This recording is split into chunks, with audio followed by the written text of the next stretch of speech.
Hi guys, কেমন আছো তোমরা? আশা করছি তোমরা সবাই ভালো আছো আর আমিও ভালো আছি। তো কালকের বাঁধাকপির তরকারি ভাত ছিল, তো ওই দিয়েই খাবো।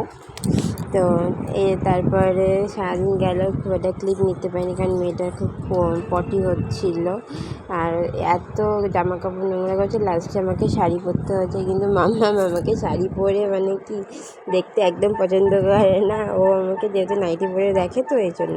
আর কালকে মিশো থেকে, কালকে রথের দিন, এটা মিশো থেকে অর্ডার এসেছিলো, 2টো স্প্রে বোতল অর্ডার দিয়েছিলাম। কারণ আমি যে রোজমেরি ওয়াটারটা অর্ডার দিয়েছিলাম, ওর যে স্প্রেটা আছে না, সেটা কেমন ভেঙে গেছে। আর তার মাম্মাম তো আছেই।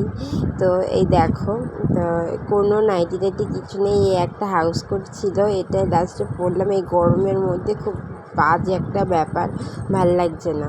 আর মাম্মাম তো এখানে কন্টিনিউ দুষ্টুমি করেই যাচ্ছে। আর মাম্মামকে ওআরএসের জল দিচ্ছি, প্রথম তো খাচ্ছিল না, তারপরে লাস্টে গিয়ে তাও খেয়েছে।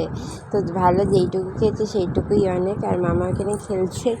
তো অ্যাকচুয়ালি বলে না, সম্পর্ক পূর্ণ হয়ে গেলে মানুষ কত চেঞ্জ হয়ে যায়। সত্যি, সম্পর্ক পূর্ণ হয়ে গেলে মানুষ অনেকটাই চেঞ্জ হয়ে যায়। আর এই দেখো, রাত বাজে তখন 10টা, আমি এক গামলা এক বালতি কাচাকুচি করলাম। তারপরেও এত বাসন তো রয়েছেই, তারপরে এই বাসনগুলো মাজবো। আর আমার হাজব্যান্ড গেছে ওখানে একটু নিয়ে, আমাকে বলছিল বিরিয়ানি খাওয়ার কথা, কিন্তু আমার খুব ইচ্ছে করছিল আজকে একটু মটন বিরিয়ানি খেতে, কিন্তু যেহেতু ওই সাথে একটুখানি ঝামেলা হয়েছে, তাই বলেছিলাম যে আমি খাবো না। যাই হোক, ও খাবো না বলেছে, ও আনেও নি। তো খুব ভালো কথা। আর এখন বাজে 12:15, এখন আমি ভাত খেতে বসবো, কিন্তু সেই ক্লিপ নেওয়া হয়নি কারণ ভাত খেতে আমি পারিনি, কারণ আমার মাম্মা উঠে পড়েছিল। তারপরে আবার একটার সময় গিয়ে ভাতটা খেয়েছি। আর আমি একটু ফোনটা ধরলে আমার মেয়ে খুব চিল্লায়, শুনতে পাচ্ছ নিশ্চয়ই তোমরা। এই যে আলু আর ডিম ভাজা করেছিলাম আর কলমি শাক ছিল।